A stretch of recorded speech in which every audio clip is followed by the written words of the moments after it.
What is up, everybody? We are back with another episode of Franchise Tag Fantasy Football Podcast. It's a three-person show today. First time we've had a three-person in like a month, You don't say. right? Yeah, So, just a little bit. as always, guys, please be sure to hit the subscribe button, hit the notification bell so you know we drop new content, and smash the thumbs up button. Really helps the videos in the algorithm. And today we are talking about Will Levis. Boy, that seemed like you were super excited to talk about most likely a top 10 pick in the NFL draft coming up when you guys watch this tomorrow. Oh, the draft is tomorrow. Draft spectacular! Yeah, when I'm you so guys excited. watch this, when the I'm so viewership watches. excited. It's not today. I'm not excited for whatever team decides they want to draft Zach Wilson 2.0, also known as Will Levis. So That's a little mean. No, it's perfectly warranted. Brennan, bring us in. What do you got about Will Levis? No, he's my favorite player in the draft. Okay, well let's slow down the hatred here. Levis is probably one of the more physically gifted quarterbacks we've seen with a shirt off. It's pretty impressive, not gonna lie. But You're just hoping that you're trying to church it up so if the Colts draft him, you'll be okay with it. hey, I mean I'm already accepting the fate that I'm gonna have to root for somebody I don't want to at the end of the day. So Yeah, that's fair. but he obviously has, mishaps in his game where that could be a little bit different than most. So his season before last year was more telling because he had, obviously Wan'Dale Robinson with him and everything else like that. And he put up really good numbers in 2022, but obviously in 2023 he fell off and wasn't the quarterback he was the year before. So he has the arm to beat the coverage in all three levels, but inadequate placement and accuracy have created a lot of uncatchable throws. He's a capable runner outside of the pocket, but needs to improve his feel for the pressure. So, to be fair, to his credit, not discredit, but to his credit, he did have a shoulder and a knee injury this year at Kentucky. So, yeah, he played through injuries is what I was given throughout the entire year. so let's start off with him. He is 6'3", 229 pounds, 10 and 5/8 inch hands, and he's estimated to run around a 4.7 40 time. And he has a cannon, as everyone He looks sees. a little faster than 4.7, honestly. He does on tape look a little more faster than that. A little faster. Yeah. It's estimated he didn't run the 40 at the combine. Yeah. I think after Anthony Richardson just blew that out of the water, everyone was like, meh, no, we're good. Yeah. What's the point? So I want to start off Will Levis with saying, like, and this is going to go into his comp. I'm not going to talk about his comp until we get to the end of the show. But I think that when you watch Will Levis, it's really frustrating because you're like, he has one play where you're like, holy shit, how the hell did he do that? And then he has two more plays that were like, holy shit, why'd he do that? He's the quarterback version of Quentin Johnston. He is. That's a fair comp. I guess you can say that. You can say wow and then also wow in good and bad ways. Yeah. Wow. Wow.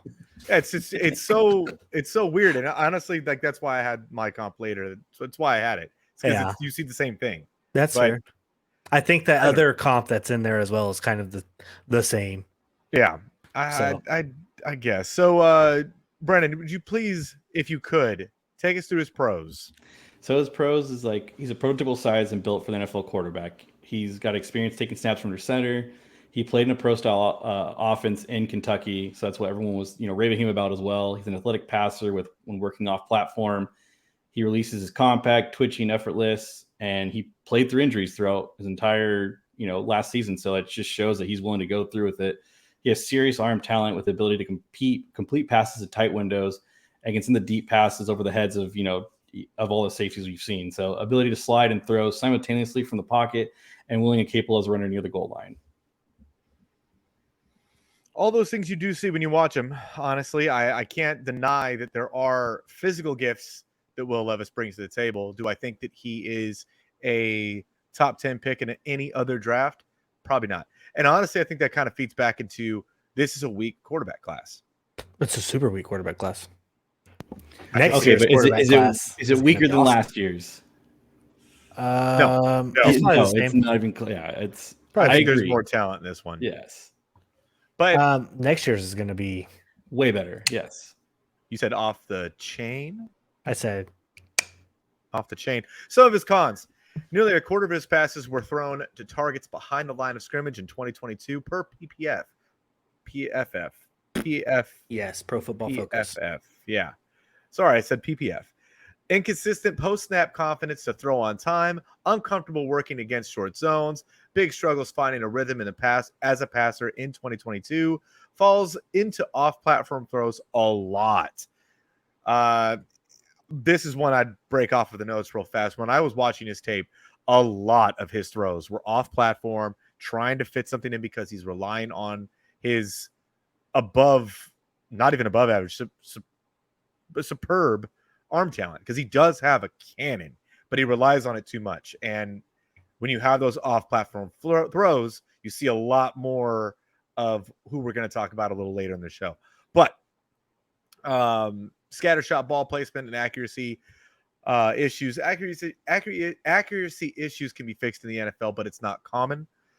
Poor feel inside the pocket and pressure points. Career TD and INT ratios fall below the 2-to-1 mark.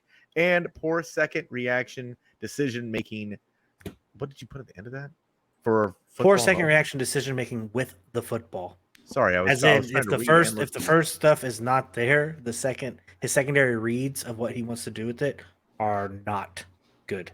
Which I say Zach Wilson 2.0, and y'all say this is harsh, but remember last year Ray talked about him. BYU didn't play anybody. At least he played in the SEC. Will Levis being he. All of the cons that you see are basically everything that Zach Wilson had coming out of college too. He had a great pro day with his arm where he displayed great arm strength, great arm talent. But as we found out about Zach Wilson, the number 2 overall pick to the New York Jets, he's not their quarterback anymore. So I don't have high hopes for Will Levis. I mean, I think he has the physical talents to be something special. I think he does need to fix things. The big thing that you need for quarterback is the mental capacity. But I guess in the SU test, he did just fine. He was in the upper echelon of that. But CJ Stroud, who's a proven commodity, tanked it. Yeah, it came out and they talked about it. He went and did it at like 11 o'clock at night. He was tired and he took the test. So again, that could be like a whole media portion of them kind of spin this off. But I mean, whether or not, he still did pretty well on it. I think if he goes to somewhere where it's, that he can actually be under and be successful with, he'll be fine. Everyone compares this the Josh Allen pick because Josh Allen had a ton of cons, but he had the physical gifts. So everyone's keeping and hoping and praying that they're going to get the next Josh Allen, and that's what everyone is for this player. But Josh Allen's a one of one. I think it's very rare that players fix what they need to fix. So that's why my comp was Carson Wentz. That's why. Yeah. So let's talk about this. His actual draft grade should be a late round first, early second, meaning he should end up going to a team that already has a quarterback, kind of like what you were talking about, Brennan, where he can kind of sit for at least a year. Yeah. And kind of learn how to be a pro. But he's not going to. No, he's not going to. He's going to get thrusted into a starting position. And unless the Raiders take him, which I could kind of see that. More this sucks to say, but more college quarterbacks get ruined in the NFL than they get made because they get put in that position. But he is the odds-on favorite to go 2 overall right now. He's at minus 140. I don't think it'll be. I think the Texans will trade out if that's the case. Yeah. So, but again, the team's going to trade up though, so that's why he's a favorite though. So they need to. But the other comparison that we have for him, Ray, which is also kind of the same as your Carson Wentz one, but a little older, is Jay Cutler. Smoking Jay Cutler. He's a gunslinger. He could throw it, but there were times where you're like, wow. And there were times you're like, wow. So I wanted to like kind of elaborate on that Carson Wentz one, is that he also had similar issues that Josh Allen had coming into the NFL. Josh Allen fixed them. Carson Wentz didn't. His accuracy has never been fixed while he's been in the NFL. You see huge spikes of talent mixed with a lot of what in the hell are you doing under center? And I feel like and he's got an athletic profile prior to him tearing his ACL. But I just feel like they are so similar in the things that they need to fix, the areas in their weakness and their strengths in their game. And it's tough because if Carson couldn't do it, can Will Levis do it? He played a lot of hero ball in college, I will agree. He did a ton of hero ball. That's what Carson Wentz did a lot. As a Colts fan, I can tell you it's very annoying. Yeah, and that's why he sprained both of his ankles on one play.